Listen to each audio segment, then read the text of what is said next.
ভবন থেকে খসে পড়ছে পলেস্তরা, ঝুঁকি নিয়ে চলছে পাঠদান। সামান্য বৃষ্টিতে ডুবে যাচ্ছে স্কুলের প্রধান সড়ক।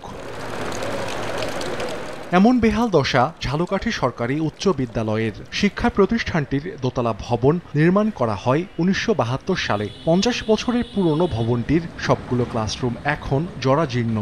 স্কুলের দেয়ালের অবস্থা খুবই খারাপ, মাঝে মাঝেই ধসে পড়ছে। তার জন্য আমরা ঝুঁকিপূর্ণভাবে ক্লাস করতে পারছি না এবং আমাদের বৈদ্যুতিক অবস্থাও খুবই খারাপ, অনেকগুলোই ফ্যান নষ্ট। সুপুরে আসলে পানি সমুদ্রের মধ্যে ঢুকিয়ে থাকে আর সুমানি ধরেন 2 দিন 3 দিন পরে আসা যায় না। আসার সময় পাটা সব ভিজে যায়, স্কুল ড্রেস সব ভিজে যায়।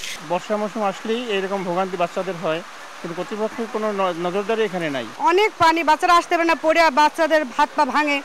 স্কুলের এই রাস্তার অবশ্যই মেরামত করা দরকার। তবে জেলা শিক্ষা ও প্রকৌশল অধিদপ্তরের কর্মকর্তা বলছেন, বিদ্যালয়টির জন্য একটি 6 তলা নতুন ভবন নির্মাণের কাজ শীঘ্রই শুরু হবে, আর পুরাতন ভবনটিরও সংস্কার কাজ চলছে।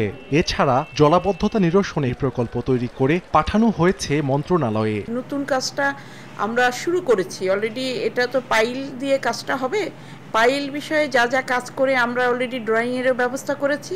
ঠিকাদার আগামী 15 দিনের ভিতরে এই কাজটি শুরু করে দেবে। ঊর্ধ্বতন কর্তৃপক্ষের সাথে আলাপ করেছি এবং ওনারা আমাকে আশ্বস্ত করেছেন যে আমাদেরকে প্রাক্কলন তৈরি করে পাঠাতে বলেছেন। আমরা প্রাক্কলন তৈরি করছি যাতে রাস্তাটার উন্নয়ন হয়। 1872 সালে মহারাজাগঞ্জ হাই স্কুল নামে যাত্রা শুরু করা এ বিদ্যাপীঠ ঝালকাঠি সরকারি উচ্চ বিদ্যালয় নামে 1909 সালে জাতীয়করণ হয়। প্রভাতীয় দিবা 2 শিফটে 1700 শিক্ষার্থী রয়েছে প্রতিষ্ঠানটিতে।